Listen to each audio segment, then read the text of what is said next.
Bonjour chers étudiants, dans cette vidéo on va vous présenter comment vous allez travailler avec une feuille d'examen format QCM pour notre faculté des sciences économiques, juridiques et sociales de l'université Moulay Ismail de CNES.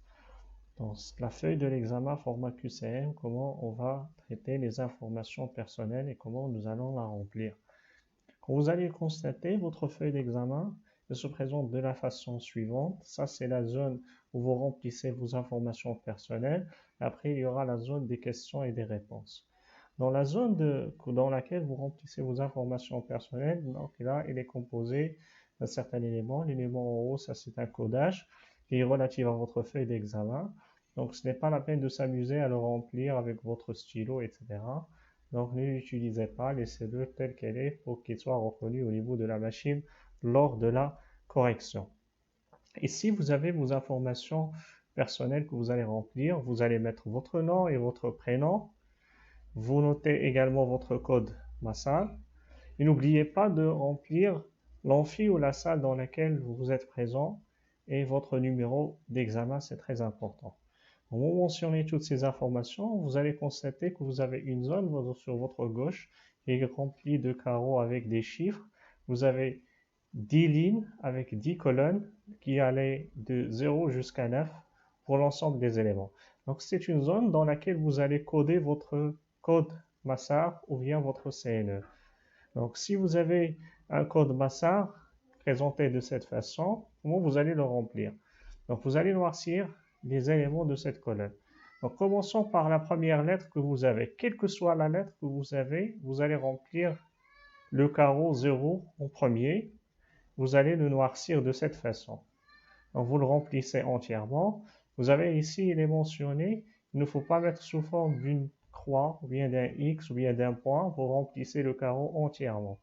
Donc ça, c'est pour la lettre. Et je rappelle, quelle que soit la lettre, N, N, X, etc., quelle que soit la lettre, vous mettez le 0. Après, le premier chiffre que vous avez, c'est 1. Donc dans la colonne suivante, vous allez remplir 1. Donc, vous le remplissez de la même façon.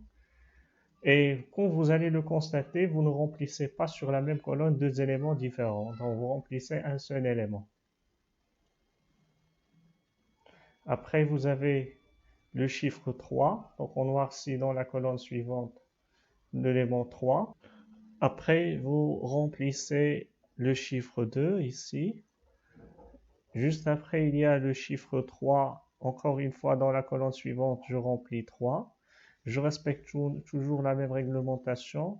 Il ne faut pas cocher sur la même colonne, donc juste la colonne qui suit. Après, je passe au chiffre 4, qui est le suivant. Le suivant, il y en a 5, je coche 5. Le suivant, c'est 9, je coche 9 également. Après, il y a 8. Et enfin, il y a 6. Donc, après 8, il y a le chiffre 6. Comme ça, j'ai codé l'élément de ma feuille de l'examen. De la même façon, vous avez des questions par la suite et vous remplissez la bonne réponse. Vous cochez le carreau qui lui convient. Donc, vous le cochez et vous le noircissez de la façon suivante. N'oubliez pas que si vous mettez une croix ou un point, ce n'est pas considéré comme étant une bonne réponse. Donc, comme ça, faites attention lorsque vous remplissez votre carreau et vos informations personnelles pour que votre feuille soit bien corrigée par la suite.